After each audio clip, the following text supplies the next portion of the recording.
ये हुई ना बात, मर्द लौंडा। गुड। हाँ भाई सेक्सी, 2 मिनट रुक, 2 मिनट रुक, 2 मिनट रुक। कर दिए क्या?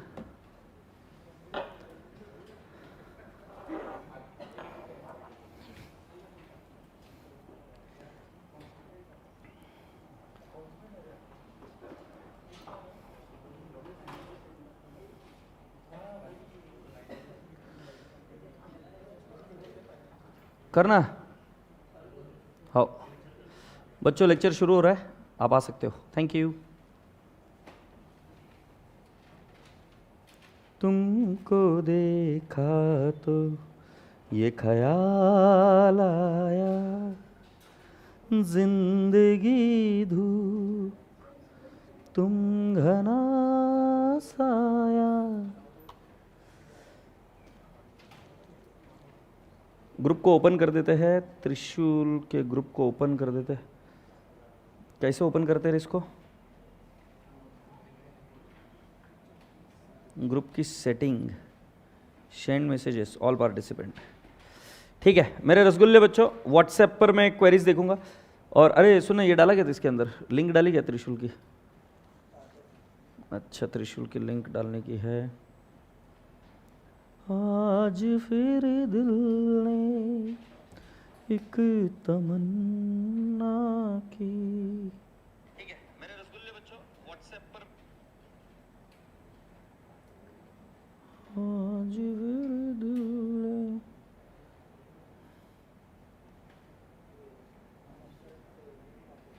हाँ डाल दिया मैंने, डाल दिया, रहने रहने।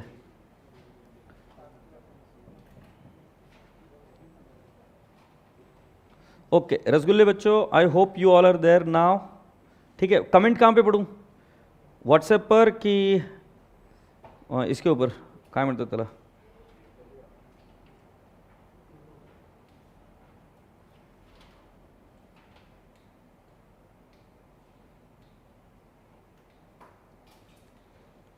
ओके सो राधे राधे सभी लोगों को। ओके आप सभी लोगों को हैप्पी रिपब्लिक डे और हैप्पी बसंत पंचमी। लेट माँ Saraswati guide you through her wisdom and give some small wisdom to you also. I hope this plan becomes successful in this life only. Let's go on and let's start talking about the sir YouTube पर ही। Okay तो YouTube पर ही हम आपसे बात करेंगे, WhatsApp पर बात करेंगे। अगर आपको कुछ मुझे मैसेज डालना होगा तो WhatsApp पे डाल देना। और प्लीज़ आना, WhatsApp को भर मत देना, कमीनो तुम्हारे लिए चालू करके रखा है, तुम तुम्हारी पर्सनल चैटिंग सेटिंग करने में लग जाते हो कमीनो वहाँ पर, और हमको पढ़ते पढ़ते मैं बोर हो जाता हूँ। फिर उसके बाद में मैं सही में लोग सेटिंग वहाँ पर करते हैं यार। हमारा ज़माना अच्छा था, कुछ प्राइवेसी नाम की चीज तो होती थी। इधर कुछ नहीं, सब ओपनली चल रहा है। अच्छा अभी मेरी बात सुनिए, मैं आपको बता देता हूं कि रिवीजन सेशन में हम कहां तक आ गए। आपका कंपनी फाइनल अकाउंट हो चुका है, आपका बोनस इशू भी हो चुका है, मैनेजरियल रेम्यूनरेशन भी हो चुका है, रिडम्पशन ऑफ प्रेफरेंस शेयर हो चुका है। हाँ रिडम्पशन ऑफ प्रेफरेंस शेयर भी हो चुका है, क्योंकि उसके साथ में था शायद से कंबाइंड, है ना। पहले रिडम्पशन ऑफ प्रेफरेंस शेयर फिर बोनस शेयर हुआ होगा। सो एक बार देख लेंगे कि क्या मई 22 इन क्वेश्चंस में आए हैं क्या। अगर नहीं आया है, मतलब सॉरी नवंबर 22 के एग्जाम में आए क्या क्वेश्चन, आज लास्ट में देखूंगा। अभी के लिए मुझे लगता है कि मेजॉरिटी बच्चों ने जो मुझे बताया कि सर ब्रांच शुरू करते हैं। So let's start with the branch. Okay so write down the heading branch. अच्छा मैं आपको बता दूं, ब्रांच प्लस डिपार्टमेंट में दोनों एक साथ ही पढ़ाऊंगा। Branch plus department I will be teaching you together. पहली चीज, जब आप ब्रांच अकाउंट करने की कोशिश करोगे तो दो टाइप की ब्रांचेस होती है। एक होती है डिपेंडेंट ब्रांच, डिपेंडेंट ब्रांच और एक होती है independent branch. Okay dependent branch बेटा वो होती है जो अपने अकाउंटिंग के लिए एचओ पर डिपेंडेंट होती है। डिपेंडिंग ब्रांच वो होती है बेटा जो अपनी अकाउंटिंग के लिए किस पर निर्भर होती है, एचओ पर। और इंडिपेंडेंट ब्रांच वो होती है जो अपनी अकाउंटिंग खुद करती है। जैसे एसबीआई की ब्रांच, एसबीआई बैंक की ब्रांच, ये खुद की अकाउंटिंग खुद करती है। आपका अकाउंट किसमें, किसी ब्रांच में है, मतलब ब्रांच की खुद की बुक्स है। यस और no? So can I not say branch maintains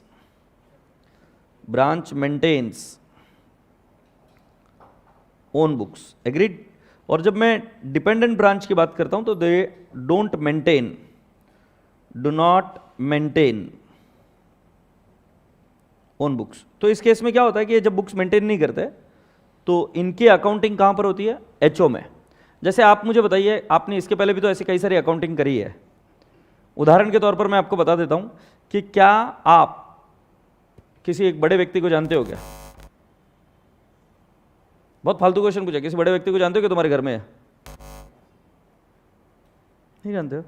तुमसे घर में कोई बड़ा नहीं है, कैसे आए तुम? घूर घूर कर क्या देखते हो मुझे? शी, पूरे एग्जाम्पल के MBA कर डाला। Shall we go ahead now? अब वो एग्जाम्पल नहीं ले सकते। अब मेरी बात तो सुनो। आज बताओ कुछ हुआ है क्या तुम्हें? छोटा सा भाला कैरी किया करो, जब भी आंसर देने की इच्छा नहीं हो ना, ऐसा जोर से, मतलब आवाज निकलनी चाहिए। पर शुरुआत में कोई भी निकलेगी, फिर धीरे धीरे बराबर आंसर निकलने लगेगा। तो सुनिए, are we ready? Here we focus. बेटा जी, मैंने आपको यह बताया डिपेंडेंट ब्रांच में अकाउंटिंग कौन मेंटेन करता है? एचओ करता है ना। डिपेंडेंट ब्रांच में एचओ अकाउंटिंग करता है। तो सारी की सारी अकाउंटिंग होगी एचओ के एंगल से। मतलब एचओ अपनी बुक्स में ब्रांच के नाम से अकाउंटिंग करेगा। सो एचओ और ब्रांच, ठीक है, गुड वन। सो मैं भी आपको पूछता हूं कि बताओ मुझे कि आपके पापा 2 जगह के खर्चे उठा रहे हैं। मैंने बोला तुम्हारे घर में तुमसे बड़ा कौन है? पापा, बेस्ट है। अब मुझे बताओ पापा कहां जाते हैं? जल्दी जल्दी बोलो यार, सड़ाओ मत मेरे को, पकड़ पकड़ के बैठ गया इधर। साले बात करो तो बात भी नहीं करते। कहां जाते पापा? मतलब ऐसी कैसी जगह जाते कि तुम बता नहीं पा रहे हो यार। हाँ, दुकान जाते हैं ना, ऑफिस जाते होंगे ना। हाँ, सो मैं बता रहा हूं कि आपके पापा जा रहे दुकान या ऑफिस। क्या करते वहां जाके? काम। ये बहुत भारी बात बता दी, काम करते। तो जब काम करते तो वहां पे कुछ खाते पीते हैं क्या? हाँ, उनके दोस्तों के साथ में कोई बिजनेस का व्यापारी आया, उसके साथ कुछ खाते पीते हैं? ओके, फिर तुम वहां पीछे पीछे चले जाते, मैं पापा। तो पापा तुम्हारे लिए भी घर पर भिजवाते हैं, हाँ या नहीं? छोटे थे तब ऐसे रोते रोते जाते थे, तो पापा तुम्हारे लिए भी भिजवाते थे। मेरा सिंपल सा प्रश्न यह है, क्या तुम्हारे पापा ने 2 अकाउंटिंग एक साथ करी क्या नहीं करी? एक बिजनेस की अकाउंटिंग करी और एक जब तुम पापा मेरे को भी, तो तुमको भी दिया। जब तुमको दिया, और अगर लीगल वे में अकाउंटिंग करते तो एंट्री क्या होती? पापा की बुक्स में। किसकी बुक में? पापा की बुक्स में। तुम्हारी पहली एंट्री होती क्या? Refreshment to cash. बराबर। रिफ्रेशमेंट टू कैश में जो खाया था पापा ने as a businessman along with business partners या अलोंग विद द एम्प्लॉयज जो खाया था वो। बट जैसे ही रिफ्रेशमेंट खाई वहां पे, मतलब जो कुछ भी खाया, मान लो 5,000 का कुछ एक खाना खाया पिया, तब तुम रोते बिलकते वहां पहुंच गए कि मला पण पाहिजे, राइट? तो जब तुमको दिया तो बेटा जी तुम्हारे पापा ने उसी समय एंट्री करी ड्रॉइंग्स टू कैश। बेटा खरीदी तो कचोरी करी थी दोनों समय, या खरीदा तो सेम ही माल था, बट एंट्रीज 2 हो गई। एंट्रीज 2 क्यों हो गई? क्योंकि एक खर्चा हुआ किसके लिए? पर्सनल पर्पज के लिए, और एक खर्चा हुआ बिजनेस के लिए। तुम्हें पता है तुम्हारे ऑफिस में एक बाई आती है साफ सफाई करने के लिए, दिखी? गुड। वही बाई घर में भी आती है वापिस साफ सफाई करने के लिए, वापिस दिखी? गुड। अब मुझे बताओ, जो ऑफिस में आती है बाई, उसको सैलरी देते हो, एंट्री क्या करते हो? Salary to cash. क्या बात है। और जो घर में आती है उस बाई को ड्रॉइंग्स टू कैश। क्यों?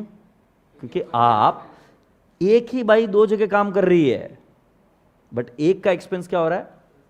पर्सनल एक्सपेंस हो रहा है, और एक का क्या हो रहा है? ऑफिस का एक्सपेंस। सेम लॉजिक से जब डिपेंडेंट ब्रांच होती है तो एचओ यही काम करता है। एचओ खुद के लिए भी वही काम करता है जो किसके लिए करता है? ब्रांच के लिए। अब जैसे मैं आपको बताता हूं, ये पापा है आपके और ये तुम हो, से यस। अब मान लो पापा ऑफिस का रेंट भरते हैं, एंट्री क्या आएगी? जल्दी जल्दी बोलो नहीं तो है ना अंडी बंडी शंडी, क्या आएगी? Rent to cash. बट अगर वही रेंट तुम्हारे लिए इधर घर का भरा तो क्या एंट्री आएगी? Drawings to cash. पापा ने ऑफिस में स्टेशनरी ली, क्या एंट्री आएगी? Stationery to cash. बट तुम्हारे लिए जब स्टेशनरी ली तो क्या एंट्री आएगी? Drawings to cash, right? पापा ने वहां पर कुछ क्या कहते हैं उसको, और क्या क्या खर्चे करते हो तुम? इंटरनेट लगवाया ऑफिस में, क्या एंट्री आएगी? Internet expenses to cash. और तुम्हारे जैसे छिछोरे आदमी को इंटरनेट दिया जिसका दुरुपयोग हुआ, उसकी एंट्री क्या होगी? Drawings to cash. से यस। तुम्हें समझ में आ रहा है? मतलब जब भी तुम्हारे लिए खर्चा होगा तो अब हम क्या बोल देंगे? Drawings to cash. Same logic sir, same logic. पहला क्या है, जब आदमी एचओ परचेस करता तब वो एंट्री क्या करता? Purchase purchases to what, cash. But जब वो इस माल को ब्रांच को भेज देता, किधर भेज देता, ब्रांच को, तो वो एंट्री करता branch to goods and to branch. मतलब वो क्या कर रहा है, समझ में आ रहा है क्या? वो इस गुड्स को ब्रांच से रिकवर करना है, जैसे ड्राइंग्स कर रहे थे आप, ड्राइंग्स टू कैश, वैसे हमने एंट्री क्या कर दी, goods and to branch. Now I understand कि you are having a query कि sir why did you use the word goods and to branch. I will explain you, don't worry. Now let me ask you the next question. Can I ask you the next question? बेटा जी, expenses incurred by HO for branch, जैसे पापा ने तुम्हारे लिए खर्चा किया, right? तो पापा एंट्री क्या कर रहे हैं, ड्राइंग्स टू कैश। वैसे एचओ ब्रांच के लिए खर्चा कर रहा है, तो क्या एंट्री आएगी, ब्रांच टू कैश। और अगर आउटस्टैंडिंग होगा तो ब्रांच टू आउटस्टैंडिंग एक्सपेंसेस। से यस। जरा ध्यान से सुनो सर, ध्यान से सुनो ना। इस आदमी के लिए खर्चा किया, तुम्हें पता है? पापा ने इस आदमी के लिए खर्चा किया, इसको पैसे भेजे 10,000 रुपए। तूने 10,000 रुपए का क्या किया? क्या किया? कपड़े खरीद लिए। मुझे बताओ, पापा ने जब इसको पैसा भेजा तो ड्राइंग्स बुक कर दिया, अब ये उस पैसे का जाकर क्या खरीद रहा है, कपड़े। क्या वो एंट्री रिकॉर्ड होगी पापा की बुक्स में? तुम दिन भर ऐसे ऐसे काम करते हो, पापा रिकॉर्ड करेंगे, शर्म से आंखें झुक जाएगी। तुम्हारे खर्चे पापा रिकॉर्ड कर सकते हैं? पापा क्या करेंगे रिकॉर्ड?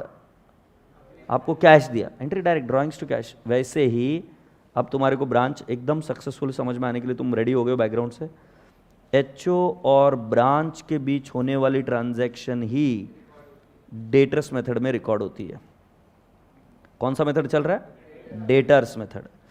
ये बाप बेटे का रोल जैसा होता है वैसा ही एचओ और ब्रांच के बीच में होने वाली ट्रांजैक्शन ही कहां पे रिकॉर्ड होती है? डेटर्स मेथड में। Point 1 clear? Point number 2, branch and outsider. Branch and outsider not recorded इल्ले। मतलब ये किसकी बुक्स में रिकॉर्ड होगी? हमेशा एचओज बुक।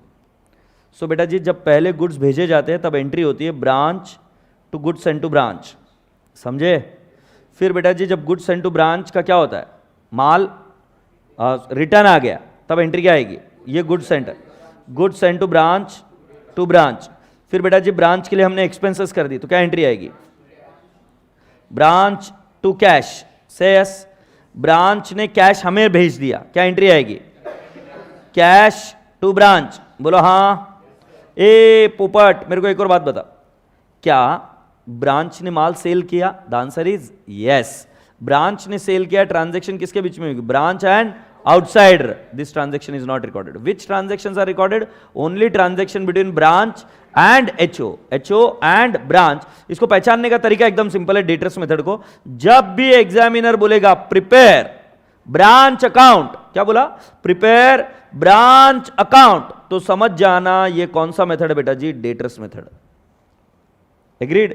सो ब्रांच अकाउंट को इस तरीके से समझना कि पर्सनल अकाउंट है, और इस पर्सनल अकाउंट को हम डेटर्स क्यों मानते हैं? क्योंकि जो जो खर्चा हम ब्रांच के लिए करेंगे वो हम बोलेंगे तेरे से रिसीवेबल है, राइट?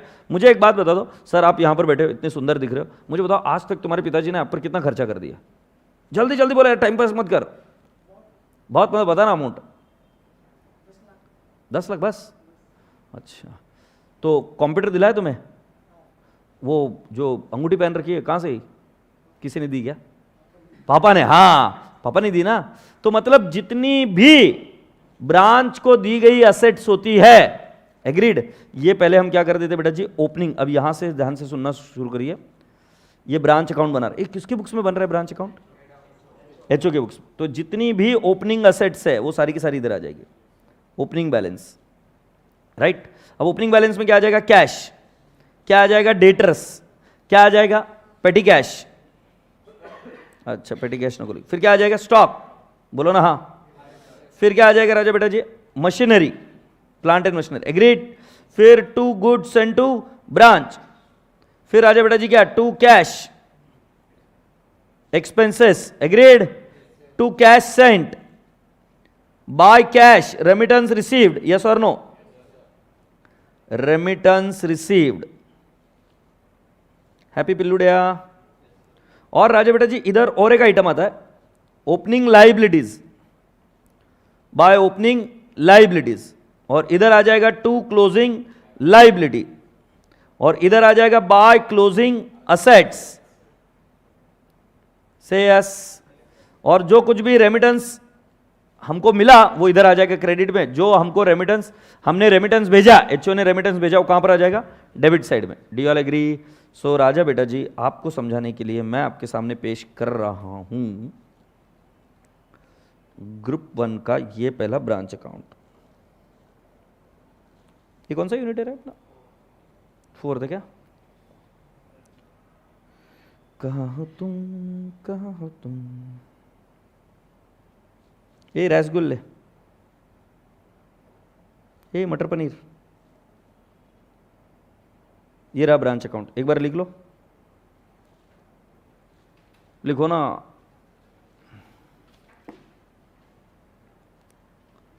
साथिया बिन तेरे दिल माने ना,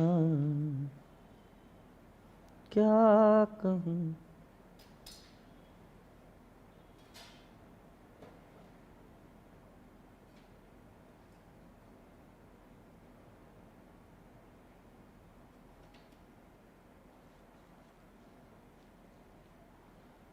एडवांस अकाउंट्स त्रिशूल में कब शुरू होगा? After accounts. अच्छा, टारगेट क्या है तुमको समझ में आने को ना? ब्रांच का कोई भी क्वेश्चन होगा, आना चाहिए। कोई भी question we should be able to solve. और हमारे पास टारगेट है 2-2.5 दिन, उसके अंदर ब्रांच और डिपार्टमेंट दोनों सल्टाने के।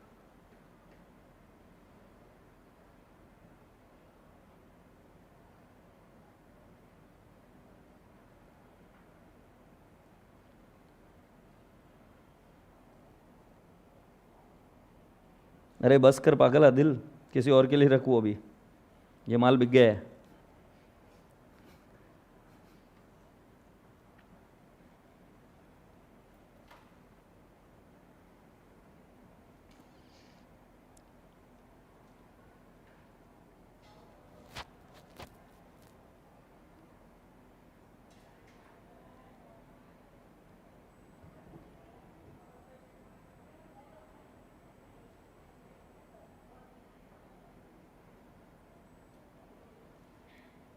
ओ साहब, लिख लिए क्या? गंदे तरीके से लिखा ना।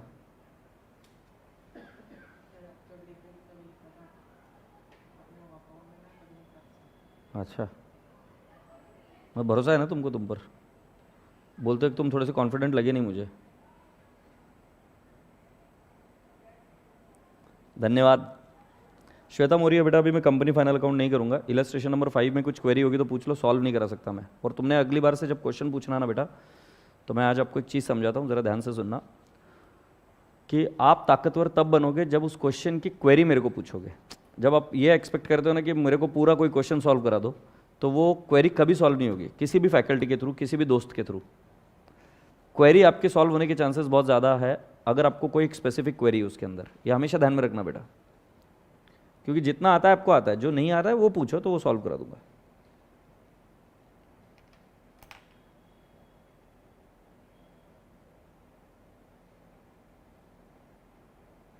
हाँ चले क्या?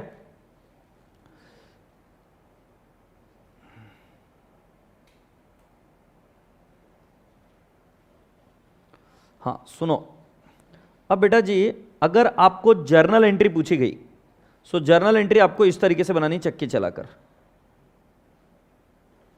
मतलब जैसे पहले ओपनिंग असेट्स की एंट्री करने की, तो तुम्हें क्या एंट्री करनी होगी? Branch account debit to assets. और फिर अगर आपको गुड्स एंड टू ब्रांच की एंट्री करनी, तो क्या एंट्री होगी? Branch account debit to goods and to branch. Agreed? अब मैं एक छोटा सा उदाहरण देकर आपको समझाने की कोशिश करता हूं कि आपने किया क्या है।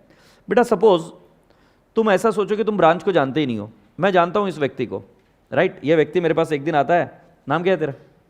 प्रसाद। प्रसाद मेरे को आके बोलता है कि सर मेरे को 1 लाख रुपए दो। मेरा क्यों रे? बोले बिजनेस करना है सर, आपको प्रॉफिट दूंगा। मेरा कितना देगा? सर वो नहीं पता, आपको भरोसा है कि नहीं भरोसा? मैंने बोला पूरा भरोसा है दोस्त। तो फिर मैंने प्रसाद को प्रसाद अकाउंट बनाया, और प्रसाद अकाउंट बनाकर मैंने इसको लिख दिया टू कैश। मैंने जो पैसे दिए, मैं एचओ हूँ, 1 लाख। अब ये क्या करता है मैं इसको नहीं पूछूंगा, क्योंकि ये उसकी ट्रांजेक्शन खुद करेगा। अगर ये 1 लाख की एवज में मुझे 1,20,000 रुपए दे दे, 1,30,000, 1,40,000 कुछ भी दे दे, सो अगर मैं इधर कहूं कि बाय कैश, इससे रेमिटेंस आ गया 1,20,000, तो मुझे क्या हो गया? प्रॉफिट। कॉमन सेंस की बात क्या है कि जो जो खर्चे हम ब्रांच के लिए करेंगे वो डेबिट करेंगे, जो जो ब्रांच हमको पैसा देगी या जो असेट क्रिएट होगी, जो निर्माण होगा, वो क्या करेंगे, क्रेडिट करेंगे। तो कॉमन सेंस से हमें क्या पता चलेगा कि राजा बेटा जी क्या हमें प्रॉफिट हुआ कितने का, 20,000। क्या ये पॉइंट क्लियर हुआ क्या? मतलब ये सिंपल लॉजिक है किसका, डेटर्स मेथड का। सो जैसे मैंने ब्रांच को बोला कि देख सुन, तेरे को हमने प्लांट दिया है 5 लाख का।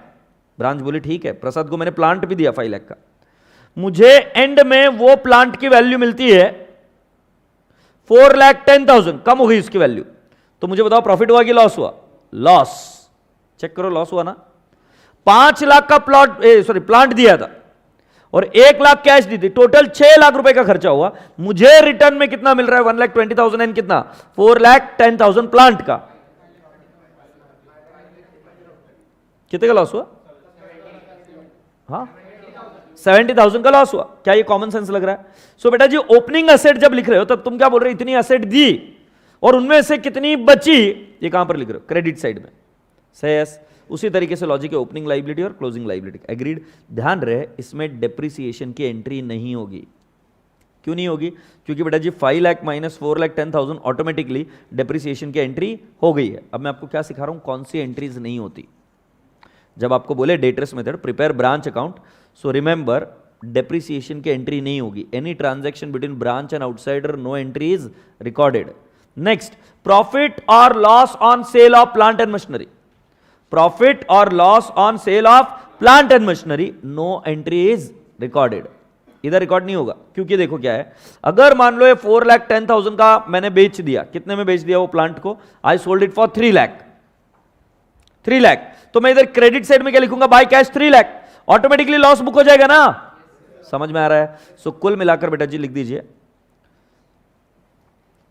Transaction between branch and HO are not, sorry, branch and outsider are not recorded. Do you all agree? ये फर्स्ट पॉइंट। दूसरा पॉइंट,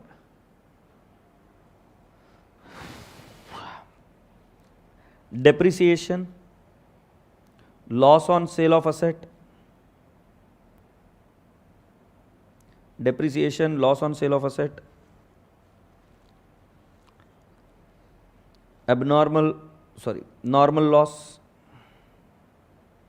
नॉर्मल लॉस, शॉर्टेज,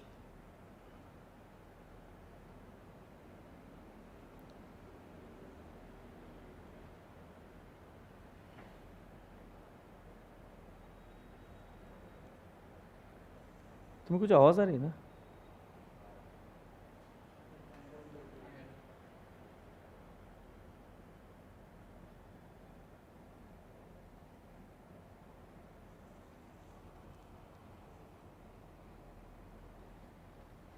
तुमको नहीं आ रही आवाज?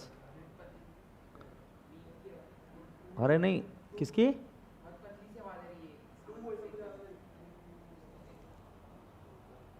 मैं ऐसा कुछ ग्राइंडिंग चल रही, कुछ तो ऐसे ड्रिलिंग हो रहा है ना। हाँ, मैं बोला ये मेरे को ही हो रहा है क्या? मेरे को इधर वाइब्रेशन आ रही है। मतलब कहाँ से आ रही है भाई? ठीक है,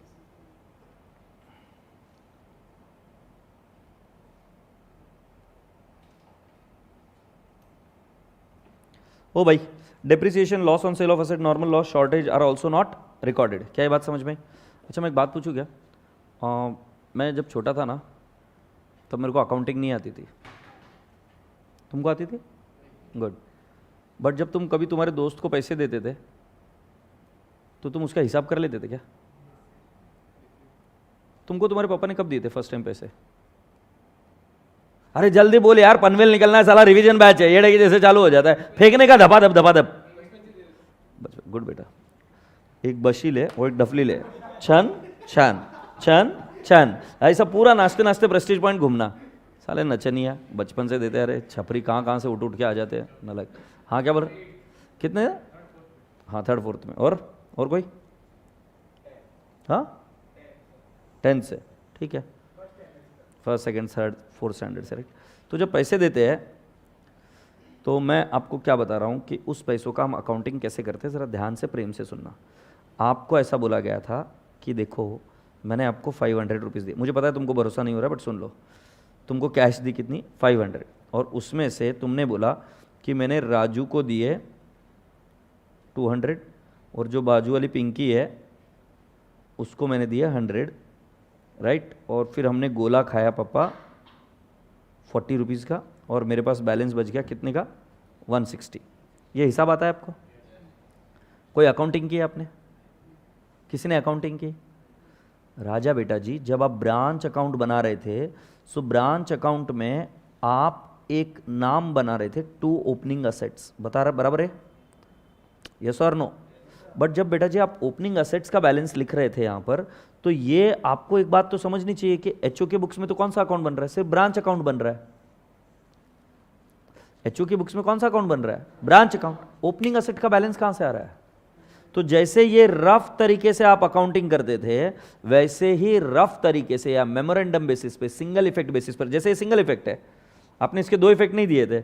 जैसे राजू को आपने पैसे दिए तो आपने लोन ऑन के एंट्री नहीं करी, आपने बस लिख दिया इधर ही कैश में और दिमाग में रख लिया कि राजू से पैसा आना है। तो वैसे मेमोरेंडम बेसिस पर सारे अकाउंट्स बनाए जाते। कौन से बेसिस पर? Memorandum basis. Sir memorandum basis क्या होता है? सिंपल सा ट्रिक है, ये सिंगल इफेक्ट से अकाउंट बनते हैं। Say yes. और अगर ये ध्यान से सुना तो आपका अगले मेथड की नींव भी यहीं पर रख ली जाएगी। Is that okay? सो बेटा जी मुझे बताओ ब्रांच अकाउंट कैसे बनता है? पहले मुझे बताओ ब्रांच अकाउंट कौन बनाता है? एचओ। सो जब एचओ ब्रांच अकाउंट बनाता है तो पहले डेबिट साइड में क्या लिखते हैं? 2 ओपनिंग असेट्स, फिर 2 गुड्स एंड 2 ब्रांच, रिटर्न हुआ तो बाय गुड्स एंड 2 ब्रांच, फिर ओपनिंग लाइबिलिटी रही तो क्रेडिट साइड में पैसा भेजा ब्रांच को तो 2 कैश ऑब्लिक बैंक, ब्रांच ने अपने को कैश भेजा तो by cash oblique bank. Closing asset कहां पे जाएगी? क्रेडिट साइड में। क्लोजिंग लाइबिलिटी कहां जाएगी? डेबिट साइड में, राइट। एक्सपेंसेस के लिए पैसा भेजा तो कौन से साइड में जाएगा? डेबिट साइड में। और राजा बेटा जी हमारा फिर उसके बाद में प्रॉफिट आया तो डेबिट में, लॉस आया तो क्रेडिट में। डेप्रिसिएशन की एंट्री होगी नहीं, ब्रांच और आउटसाइडर के बीच में जो एंट्री होगी वो कभी हम रिकॉर्ड करेंगे नहीं। क्वेश्चन ये आता है कि डेटर्स का बैलेंस आ कहां से रहा है? क्योंकि एचओ तो अपनी बुक्स में अपने डेटर्स को लिख रहा है। जैसे पापा मम्मी को पैसे देते हैं क्या? पापा मम्मी को पैसे देते हैं क्या? सो बेटा जी ऑफिस का हिसाब कौन रख रहा है? पापा। घर का हिसाब कौन रख रही है? मम्मा। बट बेटा जी अगर पापा को हिसाब चाहिए मम्मी का तो पापा मम्मी की अकाउंटिंग नहीं कर रहे, मम्मी से पूछेंगे हिसाब दो तुम्हारा लिखकर, जो भी तरीके से होगा वो लेंगे। तो उसको क्या बोलते हैं बेटा जी? हम will say that they will maintain some leaflet, some memorandum basis, some account, और उस अकाउंट को लेकर यहां पर अकाउंटिंग की जा सकती है। यस। सो राजा बेटा जी मैं अब आपको बता रहा हूं मेमोरेंडम स्टॉक अकाउंट। बेटा तुम अगरबत्ती हो या दिया दीपक ज्योति हो? अगरबत्ती हो कि दिया दीपक ज्योति हो? बताओ कौन हो? दीपक हो ना? गुड। सो अगर सूरज हो, दीपक हो, दिया हो तो सुन लो, मैं आपको बता रहा हूं ये कॉस्ट पे आया तो कॉस्ट पे बाहर जाएगा, और अगर सेलिंग प्राइस पर आया तो सेलिंग प्राइस पर बाहर जाएगा। ये इसका उसूल है। होलसेल प्राइस पर आया तो होलसेल प्राइस पर बाहर जाएगा। नहीं तो तुम अगरबत्ती के जैसे कुछ भी बोलोगे, मम्मी 100 रुपए का माल आया था कॉस्ट पे और इसको सेल कर दोगे कितने में? 120 रुपीज में। मम्मी स्टॉक नेगेटिव हो गया है, बशी घे कारट्या। इसमें मेजॉरिटी बच्चे मिस्टेक क्या करते हैं कि कॉस्ट में आया तो कॉस्ट में निकलेगा, भूल जाते हैं। आईपी में आया तो आईपी में निकलेगा, भूल जाते हैं। डब्ल्यूपी में आया तो डब्ल्यूपी में निकलेगा, ये भूल जाते हैं। स्टॉक अकाउंट कॉस्ट पे आया तो कॉस्ट पे बाहर निकलेगा। दूसरा तरीका, अगर मान लो सेलिंग प्राइस पर आया 120 और तुमने उसको बेच दिया कितने में? 110 में, हो सकता है ना? सो तुम 120 में से 110 खाली नहीं कर सकते। तुम क्या बोलोगे मम्मी को? मम्मी माल बच गया है, अरे झंडू बाम लॉस में बेचा है, पूरा इसको माइनस कर 10 रुपीज और, तो 120 माइनस करना पड़ेगा। सही है और नो? सो राजा बेटा जी ये पहली लाइन में मैंने लिख दिया, कॉस्ट पे आया तो कॉस्ट पे जाएगा, एसपी पर आया तो एसपी पर बाहर निकलेगा, आईपी पर आया इनवॉइस प्राइस पर आया तो इनवॉइस प्राइस पर बाहर निकलेगा। IP can also be sometimes referred as WP, wholesale price. समझे? सो बेटा जी स्टॉक को कौन सा बैलेंस होता है? मुझे पता नहीं चल रहा है। सो 2 ओपनिंग स्टॉक बराबर है क्या? उसको क्रेडिट बैलेंस रहेगा, sorry closing balance by closing stock, agreed. फिर 2 गुड्स एंड 2 ब्रांच, फिर ये क्या होगा? Sale by goods and 2 branch, मतलब जितने में आया उतने में बाहर जाएगा। से यस। फिर ये माल बिक गया बाय कैश। बेटा माल बिका नहीं मतलब क्रेडिट में गया, बाय डेटर्स, बोलो हाँ। बेटा जी गुड्स सेंट टू ब्रांच मतलब माल भेज दिया बट माल अभी तक मिला ही नहीं, तो उसको क्या बोलेंगे, by stock in transit. Happy. रसगुल्ले बच्चों, अगर मान लो एबनॉर्मल लॉस हुआ तो स्टॉक को क्या कर देंगे, क्रेडिट से यस, ये मेमोरेंडम बेसिस पर। सरप्लस आया स्टॉक का, सरप्लस भी आ सकता है, सरप्लस आया तो कहां पे आएगा, डेबिट साइड। शॉर्टेज आया क्रेडिट साइड, सरप्लस आया शॉर्टेज आया normal loss credit side. Now I see doubts on your faces, sir but normal loss आपने तो बोला रिकॉर्ड नहीं करना, मैंने खुद ने बोला था। तुम क्या कर रहे हो, स्टॉक की अकाउंटिंग, स्टॉक की अकाउंटिंग कर रहे हो तो भाई साहब अगर नॉर्मल लॉस हुआ तो तेरे को तो माइनस करना पड़ेगा, नहीं तो स्टॉक कम होएगा कैसे। नॉर्मल लॉस भी हुआ तो तुमको क्या करना पड़ेगा, माइनस करना पड़ेगा, नहीं तो स्टॉक कम होएगा कैसे। से यस और नो। सो बेटा जी can I not say by normal loss, by abnormal loss, say yes. Happy. और इसके साथ में बेटा जी फिर हमारा क्लोजिंग स्टॉक का बैलेंस आ जाएगा और स्टॉक इन ट्रांजिट का भी बैलेंस आ जाएगा। हैप्पी। ये memorandum stock account, be quick be fast, अभी तो मैं ना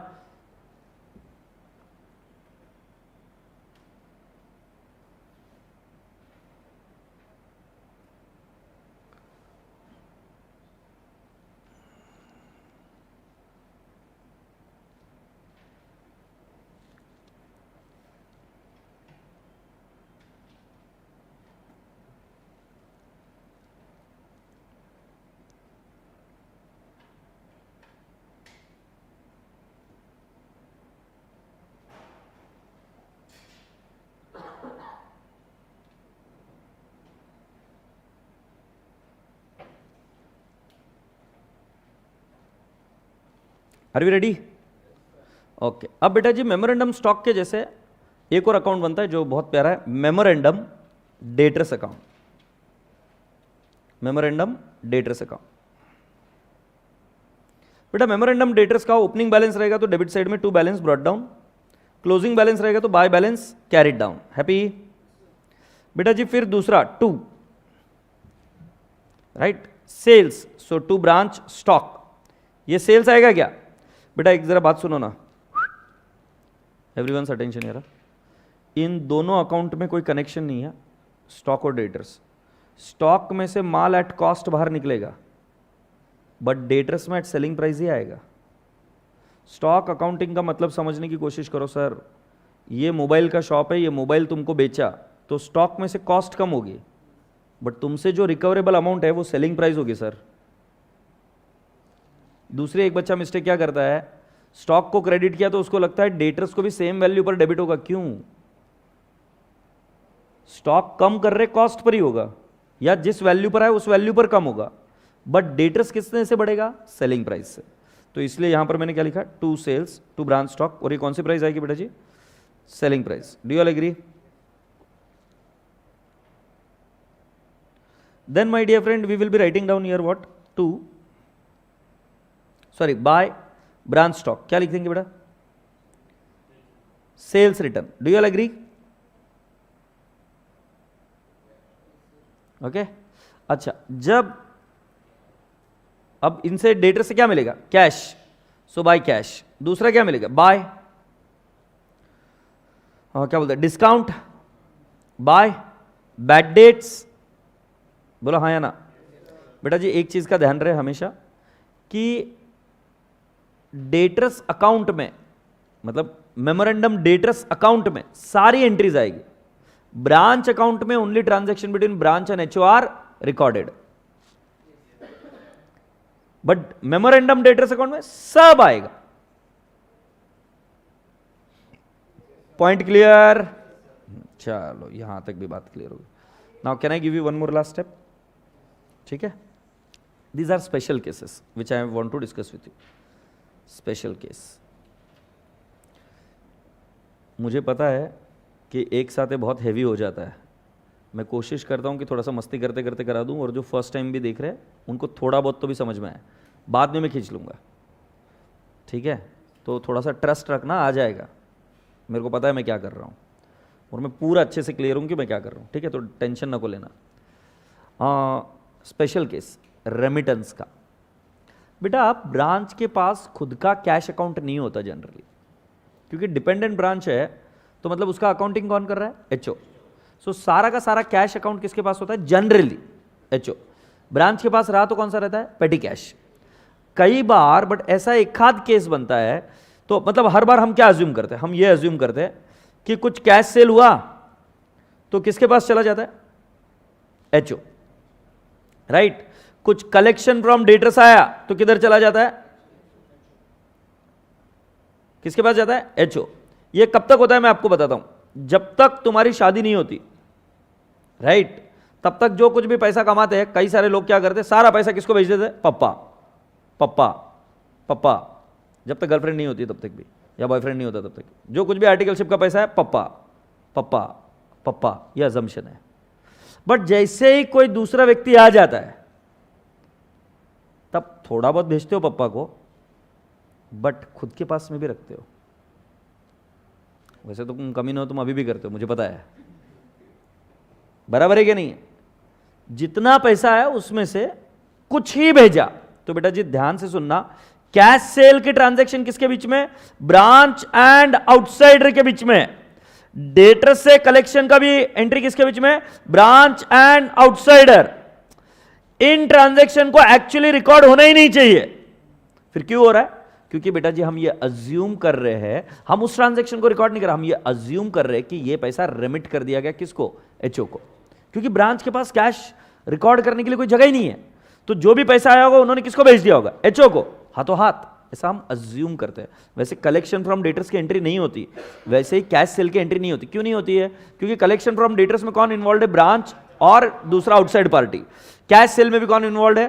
कैश मतलब ब्रांच और कोई कस्टमर। तो हम उस एंट्री को तो रिकॉर्ड करते नहीं, हम कौन से एंट्री को करते? ब्रांच एंड एचओ की ट्रांजैक्शन को रिकॉर्ड करते। से यस और नो?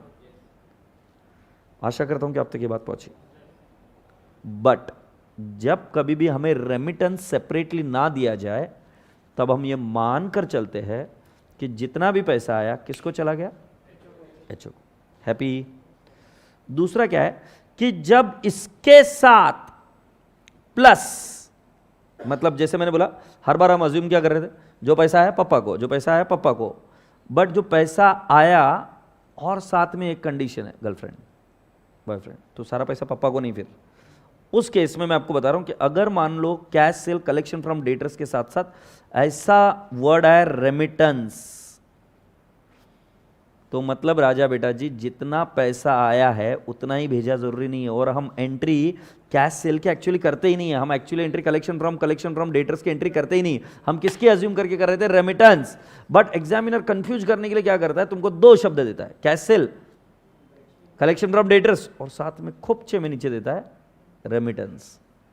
तो ध्यान रहे, कैश सेल और जो कलेक्शन फ्रॉम डेटर्स को इग्नोर मारने का, किसकी एंट्री करने की? Remittance. Happy? So this was one rule which I have tried to explain you. Now the special case number 2. ये बहुत भारी केस है।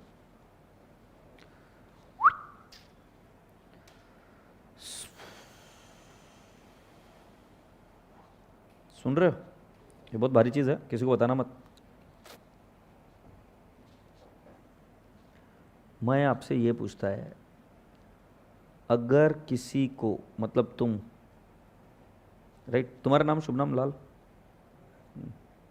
तुम्हारा नाम क्या है? स्वप्निल। स्वप्निल मुझे एक बात बता, ये टी शर्ट तुमने खरीदा है? Very good. तो ये टी शर्ट कितने में खरीदा? 400। तो मान लो तुम ब्रांच अकाउंट बना रहे हो और उनको बोला कि तुम 400 रुपए का टी शर्ट तुमको भेज रहा हूं, और तुमने गुड सेंड टू ब्रांच ये सेलिंग प्राइस पर भेजा है, सेलिंग प्राइस आईपी, और तुमको ये भी बोल रहा हूं मैं कि आपने इस पर और कुछ एक्सपेंसेस भी किए, कैश एक्सपेंसेस, एग्रीड, मान लेते 40। अब तुम ये बोल रहे हो ब्रांच को कि एक काम कर, इसको 400 में बेच। इसकी कॉस्ट एक्चुअली 250 है, बट इसकी सेलिंग प्राइस 400 है। तुमने कितने में भेजा? इसको 400 में भेजा, और सामने वाले आदमी को भी क्या बोला? 400 में बेचो। से यस? सो बेटा जी अब इधर बाय कैश ऑब्लिक बैंक 400। तो बेटा जी मुझे एक बात बताइए, इस पूरे सिनारियो में प्रॉफिट हुआ है कि लॉस हुआ है? ये है अगरबत्ती, बाकी के बच्चे सोचो। लोडिंग बीडिंग कोई कॉन्सेप्ट नहीं है। ये देख 250 का माल 400 में बेचा, तो टोटल खर्चा हुआ 250 प्लस 40, 290 का खर्चा हुआ ना, तो प्रॉफिट कितने का होना चाहिए? 110। बोला हाँ, कॉमन सेंस की बात है सर। उसकी कॉस्ट 250 थी, बट साला अगरबत्ती ब्रांच अकाउंट क्या दिखा रहा है? लॉस दिखा रहा है। लॉस दिखा रहा है कि नहीं दिखा रहा? 40 का लॉस दिख रहा है। ये इसलिए दिखा रहा है क्योंकि माल आया था किस पर? सेलिंग प्राइस पर, और बिक भी किस पर रहा है? सेलिंग प्राइस पर।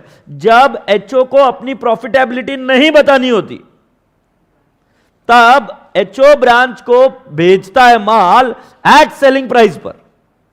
सेस, तो उस केस में प्रॉफिट निकालने के लिए हमें लोडिंग को क्या करना पड़ता है? रिवर्स। तो मैं इधर लिख देता हूं by goods sent to branch, कितना लिख दूंगा? 150। क्या अभी ऑटोमेटिकली प्रॉफिट आ रहा है क्या? 110। अब कुछ बच्चे पूछते हैं कि बट सर लोडिंग रिवर्स करोगे तो उसको तो समझ में आ जाएगा ब्रांच को। ये एचओ की बुक्स में हो रहा है। तो अगर जैसे मैंने इधर, मान लो ये एचओ इधर बैठा है तुम्हारा सबका, तुम सब लोग ब्रांच हो, मैंने इधर कितना लिखा बताओ? अबे इधर लिख रहा हूं बे, इधर एड़े, बता कितना लिखा है? चमन बोलते, चमन, बता कितना लिखा? नहीं मालूम तुमको। सो ये लोडिंग रिवर्सल की एंट्री किसकी बुक्स में हो रही है? एचओ की बुक्स में, नहीं तो बेच। तो लोडिंग कब रिवर्स होती है? When the transaction is between HO and branch of goods. When the transaction is between HO and branch of goods, तब कॉन्सेप्ट आएगा किसका? लोडिंग का। और लोडिंग की एंट्री हमेशा कौन करेगा? एचओ। इंडिपेंडेंट ब्रांच रहने दो, नहीं तो डिपेंडेंट ब्रांच रहने दो, कौन करेगा? एचओ। तुम्हें पता है कुछ कमीने बच्चे क्या करते हैं? माल हमने कस्टमर को बेचा, और कस्टमर को बेचने के बाद में ब्रांच को माल वापस रिटर्न आ गया, मुझे बोलते लोडिंग की एंट्री करो। मैं बोल रहा अरे चिकनगुनी है, मेरे को एक बात बता, लोडिंग की एंट्री करता कौन है? तो बोले एचओ। तो मेरा माल रिटर्न किसको आया? ब्रांच को। कहां से आया? कस्टमर से। ये एंट्री क्यों करेगा? एचओ क्यों करेगा एंट्री? एचओ ने माल जो भेजा था शुरुआत में, उसकी लोडिंग की एंट्री कर चुके हैं। Say yes. So whenever the goods are sent at the loaded price, you will make the reversal of loading. और लोडिंग का एकदम सिंपल ट्रिक बता के रखता हूं। जैसे स्टॉक डेबिट में आया तो लोडिंग उसका क्रेडिट में आता है, राइट? और जब गुड्स सेंट होते हैं तो उसके लिए वर्ड होता है लोडिंग, बट क्लोजिंग स्टॉक के लिए वर्ड होता है स्टॉक रिजर्व। क्लोजिंग स्टॉक के लिए वर्ड क्या होता है? Stock reserve. ठीक है। अच्छा, अभी मैं अगर आपको कुछ टास्क दूं तो करोगे? चलिए एक पहले किस्सा सुन लीजिए। सर सिर्फ रेमिटेंस दिया है तो कैश सेल और कलेक्शन फ्रॉम डेटर्स को इग्नोर करेंगे? बिल्कुल सही, absolutely right, you are right. चलो मैं अभी आपको एक बात पूछता हूँ। Are we ready to understand this great thing? Let's understand. Who is the fastest animal? चीता। Are you sure about it? Who is the fastest animal?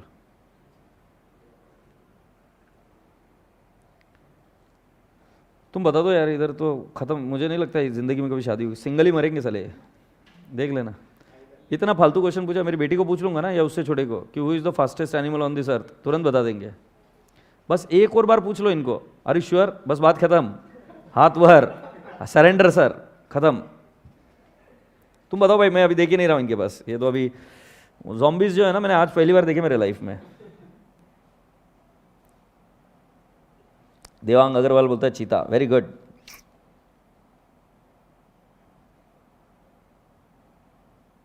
यार कुछ होता है क्या 26 जनवरी को? हिता शाह भी बोल रही चीता, वेरी गुड। तो बराबर है, चीता है। सही कहाँ है? कहाँ सही है? अबे बोलने के बाद में उस पर टिकना पड़ता है, समझा कि नहीं? ऐसे तो सही है, तो मतलब वो कोई बोल के चली जाएगी, फिर वापस बोलेगी नहीं तो क्या मतलब आएगा? येड़ा है क्या? कंफर्म रहने को ना भाई। So cheetah is the fastest animal. Now why a person fails in his life is what I am teaching you. So if a cheetah is being taken into a cage and it is being served food, will he be fastest? Are you sure about it? Thank God, that's what I wanted to have it from you. Are you sure about it? So एक पिंजरे में बंद चीता चीता नहीं रहता है. It cannot run fast because he has got the luxury of food. Even if he gets more space to walk there also, but when he is getting the ready-made food, he will never be fast. Even in jungle, if he is getting the ready-made food, if the food is supplied to him, he cannot be fast. So when he is gonna be fast? when he is faced with a challenge. When he is gonna be fast? When he is subjected to little adversity. Then he is going to be the fast, and then he will be known as a cheetah. Do you agree or not? बेटा जी revision batch में एक चीज़ मैंने बहुत अच्छे से सोची थी कि मेरे को बच्चों को कैसे ग्रूम करना है, तो उस समय मेरे दिमाग में ये चीज़ एकदम क्लियर थी कि बच्चों का सपोर्ट बनना है, बट बच्चों को आत्मनिर्भर बनाना ही ज़रूरी है, क्योंकि नहीं तो वो बार बार फेल होते रहेंगे और उनको ये लगेगा कि उनको और क्लासेस करनी पड़ेगी। एक्चुअली क्लासेस के वजह से तुम निर्भर बन रहे हो। तो मैं इसमें पूरा, मैंने पहले ही बताया था, मैं स्पून फीडिंग नहीं करूँगा। और आज की टास्क भी कुछ ऐसी है, कल नहीं करके आओगे तो बैंड बजा दूंगा, और मैंने ये कहा था तुमको। तो मैं तुम्हारे लिए थोड़ी सी एडवर्सिटी क्रिएट कर रहा हूँ, और इस एडवर्सिटी में मैं आपको 3 टास्क दूंगा, और ये 3 टास्क आपको कंप्लीट करके आने हैं। अगर ये 3 टास्क कंप्लीट करके आए तो कल हम ब्रांच 60% प्लस कंप्लीट कर लेंगे। ये स्टाइल है, बट तुमको कंप्लीट करके आना पड़ेगा। मैंने इंट्रोड्यूस कराया, अब आप धीरे धीरे उसको हाथ लगा करने का। जो जो क्वेरीज रहेगी उसके लिए मैं जिंदा हूं, मैं सॉल्व करूंगा। बट क्या आप सभी लोगों तक ये बात पहुंची हम क्या करने वाले कल? क्योंकि बेटा जी मुझे तुम्हें अगर स्पून फीडिंग करूंगा, ये दे दूंगा ना, तो तुम डिग्रेड हो जाओगे, विल नॉट ग्रो। सो बेटा जी आपको करना सिंपल सा काम है। टाइगर बोल रहा है, दीपक गोयल नलायक, थोड़ा सा डिस्कवरी देख लिया, अगर दिन भर नर मादा की चीज़ें देखता रहता है, इडियट। मैं आपको ये बता रहा हूँ कि आपको मॉड्यूल ओपन करनी है, और उसमें से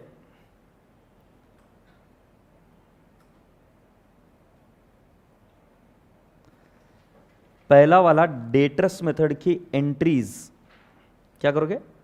entries. Same logic company final account में यूज किया था, याद आ रहा है? पहले फॉर्मेट करा दिया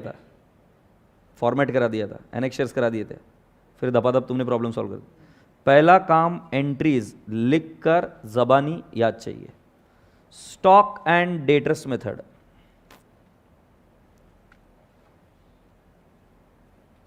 ठीक है? Entries clear?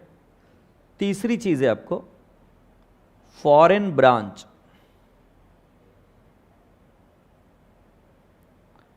कन्वर्जन का तरीका, ठीक है? कन्वर्जन का तरीका, कौन सी रेट पर कन्वर्ट होता है, मॉनिटरी आइटम कौन सा, क्लोजिंग स्टॉक कौन सा, वाली चीज़ें कर सकते हैं क्या? तो कल अगर हम करके आ गए तो फिर मुझे सिर्फ आपको जब एक्सप्लेन करूंगा तो अब आप फास्ट रहोगे और आपको चीज़ें समझ में भी आ जाएगी। जहाँ पर वीकनेस रहेगी उसके ऊपर मैं काम कर लूँगा। सो कल का लेक्चर थोड़ा सा लेंदी रहेगा, अभी ब्रेक मत लेना। अगले 1-1.25 घंटे में इन चीज़ों को कंप्लीट करने की कोशिश करना, जो मैंने 3 चीज़ें बताई है। प्रॉब्लम्स नहीं भी करोगे तो चिंता नहीं है, प्रॉब्लम्स के लिए हम आगे का टाइम देंगे, प्रॉब्लम मैं करा दूंगा। Point clear? बट मुझे कल ये चीज़ें चाहिए, तो कल जब हम मिलेंगे तो इसके ऊपर बात करके आगे बढ़ाएंगे। Is that okay? तो आज मैं जल्दी छोड़ रहा हूँ, बट जल्दी छोड़ने के पीछे रीज़न क्या है कि you will be doing it. कल का सेशन शायद मुझे लगता है 9:30-10 बजे तक भी जा सकता है, बट कल तैयारी करके आना। यार वो बहुत बुरा लगता है यार, तुम कमीने है ना, जो नहीं करेगा ना वो आता नहीं है, ख़त्म बात, सिंपल तरीका है। ठीक है, कर लेना ऐसा, तुमको भगवान माफ नहीं करेगा। प्रेम से बाय बोलो।